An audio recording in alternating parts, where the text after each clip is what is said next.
Hello प्यारे बच्चों, नमस्कार। कैसे हैं आप? उम्मीद करते हैं आपको आदर्श जीवन मूल्य जो हरियाणा शिक्षा बोर्ड द्वारा दूसरी पुस्तक हिंदी की लगाई गई है नैतिक शिक्षा की जगह पर, उसके अध्याय जो यूट्यूब पर ही आपको भेजे जा रहे हैं आपको पसंद आ रहे होंगे। तो अगर आपको पसंद आ रहे हैं तो इसे लाइक अवश्य करें और अपने दोस्तों के साथ शेयर अवश्य करें। और जिन्होंने अभी तक चैनल को सब्सक्राइब नहीं किया है प्यारे बच्चों, तो वो सब्सक्राइब कर लें।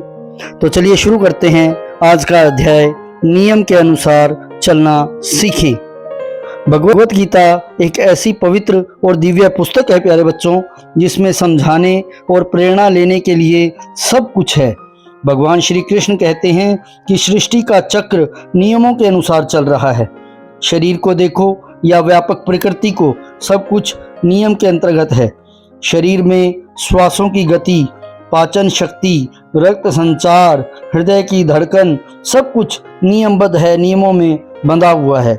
हर एक चीज़ के रूल एंड रेगुलेशंस हैं, उनके अनुसार ये पूरा संसार चल रहा है, पूरी प्रकृति चल रही है। यहाँ तक कि हमारे सांसों की गति देख लीजिए, पाचन शक्ति देख लीजिए, ब्लड सर्कुलेशन यानी रक्त संचार देख लीजिए, हृदय की धड़कन जो हार्ट बीट है हमारी, वो भी नियमों के अनुसार बंध कर चल रही है।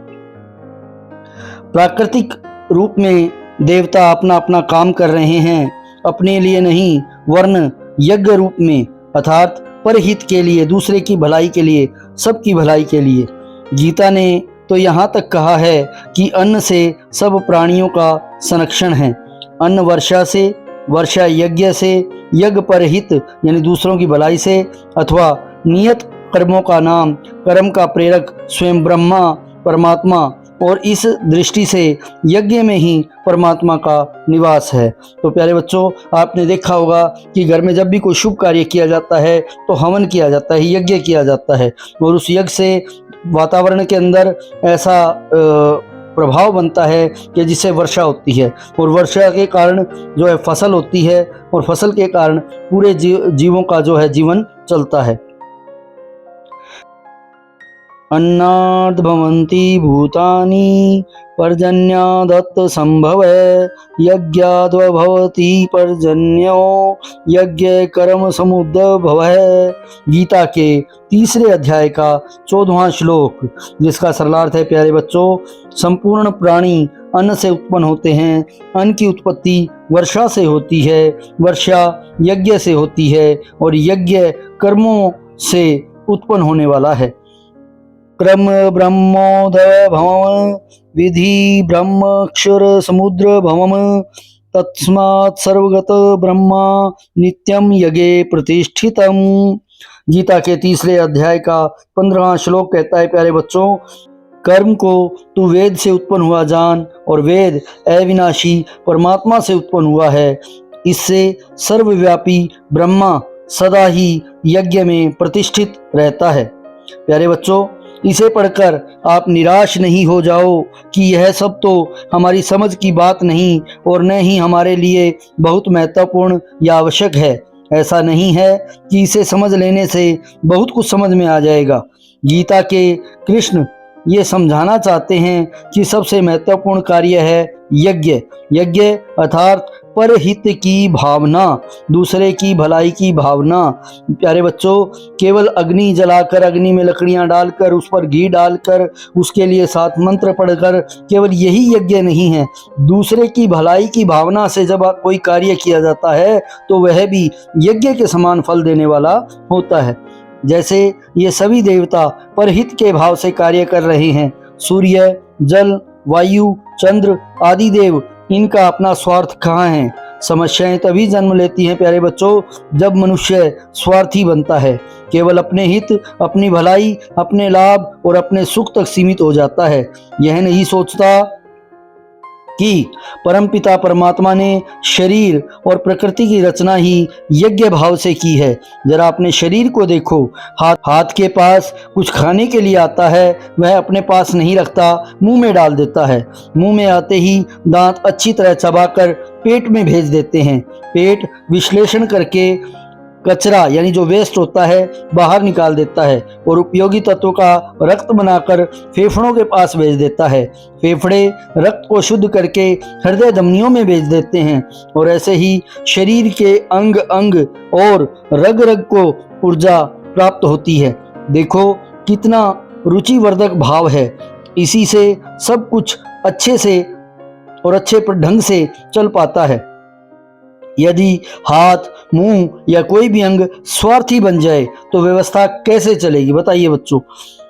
प्यारे बच्चों, यही तो गीता का यज्ञ है, यही वास्तविक सद्भावना है। इसी की आज बहुत बड़ी आवश्यकता है। आज मनुष्य स्वार्थी बन रहा है, मतलबी बन रहा है। प्रकृति के इस यज्ञमयी स्वरूप को न समझकर मनुष्य अपने स्वार्थों के लिए प्रकृति का दोहन कर रहा है। मतलब प्रकृति को गलत तरीके से प्रयोग कर रहा है। उसको जितना चाहिए उससे कई गुना जो है प्रकृति से ले रहा है। जैसे मान लीजिए कि हमें 1 बाल्टी पानी की आवश्यकता है, लेकिन मनुष्य जो है कई बाल्टी पानी वहां से निकाल लेता है, बहुत सारा पानी निकाल लेता है जो कि व्यर्थ जाता है। तो ये प्रकृति का दोहन कहलाता है कि बिना प्रयोग के अधिक सामान ले लेना, वो दोहन कहलाता है। प्रकृति से छेड़छाड़, प्रकृति के स्वरूप को न समझकर केवल अपनी सुखांक्षा मतलब सुख पाने की जो इच्छा है, स्वार्थ, आज कितनी कठिनाइयां खड़ी कर रहा है। प्रकृति असंतुलित हो रही है, समस्याएं बढ़ती जा रही हैं, प्राकृतिक प्रकोप बहुत भयानक रूप लेते देखे जा रहे हैं। तो प्यारे बच्चों, आप देख रहे हैं पहाड़ों का खिसकना, आप देख रहे हैं नदियों में बाढ़ों का आना, आप देख रहे हैं भयानक तरह से तूफान, आप देख रहे हैं कोरोना जैसी महामारी। ये सब प्रकृति के असंतुलित होने का ही परिणाम है। परमात्मा के बनाए नियमों की जाने अनजाने खुली अवहेलना हो रही है।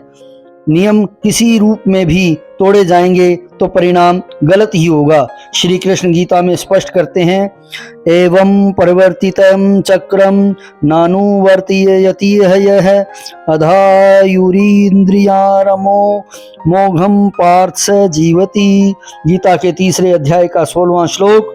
हे प्रिय अर्जुन, जो मानव जीवन में इस प्रकार वेदों द्वारा स्थापित यज्ञ चक्र का पालन नहीं करता, वह निश्चय ही पापमय जीवन व्यतीत करता है। ऐसा व्यक्ति केवल इंद्रियों की तुष्टि के लिए व्यर्थ ही जीवित रहता है।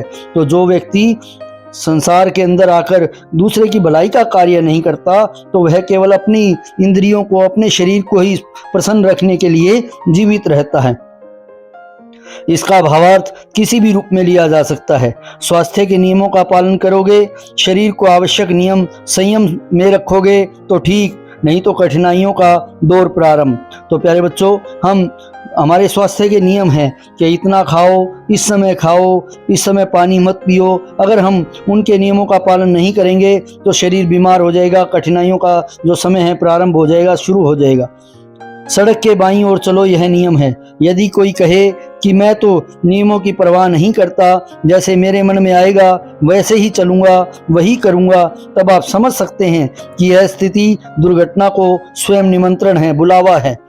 केवल बहिर्मुखता, अपना अहम, अपना अहंकार और इसी में जीना, इसका कहीं वो कोई महत्व या मूल्य नहीं है। जीवन को निरर्थक गंवाने की ही स्थिति है। कोई यह कहे कि मुझे नियमों की जानकारी ही नहीं थी, यह भी कोई बहाना नहीं है। कानून से अनिभिज्ञता कोई बहाना नहीं है। तो प्यारे बच्चों, आओ गीता की इस प्रेरणा को व्यापक अर्थों में समझें और स्वीकार करें। हर क्षेत्र में, हर रूप में नियम पालन को अपना स्वभाव बनाएं। हम विद्यालय में हैं या किसी और जगह, तो हम नियमों का अवश्य पालन करें। ये नियम पालन आपको महानता की ओर ले जाता है, जबकि नियमों का उल्लंघन स्वयं के आगे प्रश्न चिन्ह खड़ा करता है।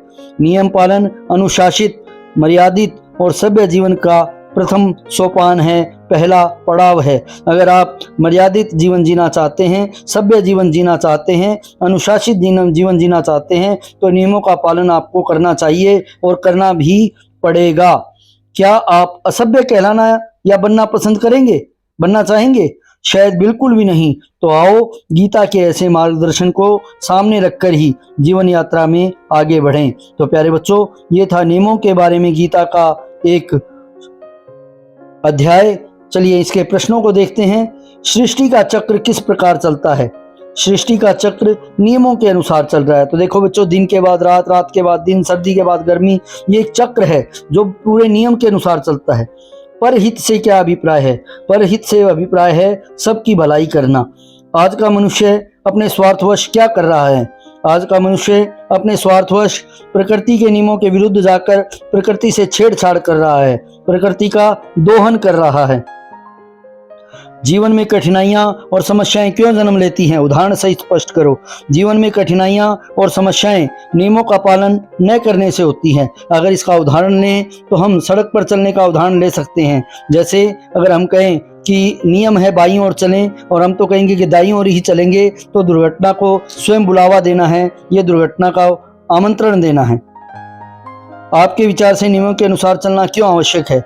हमारे विचार से नियमों पर चलने से कार्य जल्दी, आसान और सही होता है। उदाहरण के लिए देखिए बच्चों, वही उदाहरण दोबारा आ गया है। जैसे सड़क पर चलने का नियम बनाया गया है कि बाईं ओर चलें, लेकिन अगर हम इस नियम का उल्लंघन करते हैं और दाएं ओर चलते हैं तो दुर्घटना होने की पूरी संभावना है तथा हम अपने स्थान पर भी आसानी से नहीं पहुंच पाएंगे, क्योंकि दुर्घटना हो जाएगी तो आप अपनी मंजिल पर, अपने स्थान पर कैसे पहुंच पाएंगे?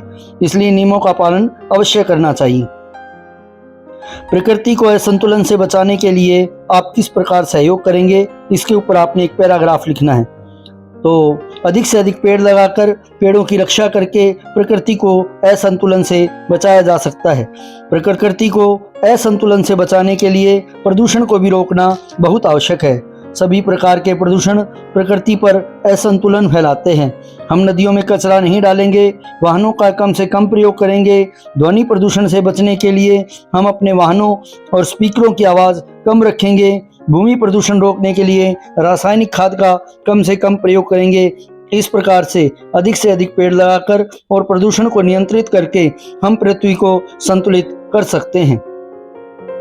तो प्यारे बच्चों, ये था हमारा पाठ और उम्मीद करते हैं आपको पसंद आया होगा। पसंद आया तो इसे लाइक जरूर करें, अपने दोस्तों के साथ शेयर अवश्य करें ताकि वो भी इसका अधिक से अधिक लाभ उठा लें। इन बच्चों ने सब्सक्राइब नहीं किया, जो पहली बार चैनल पर आए हैं तो चैनल को सब्सक्राइब अवश्य कर दें। तो मिलते हैं प्यारे बच्चों अगले अध्याय में शीघ्र ही।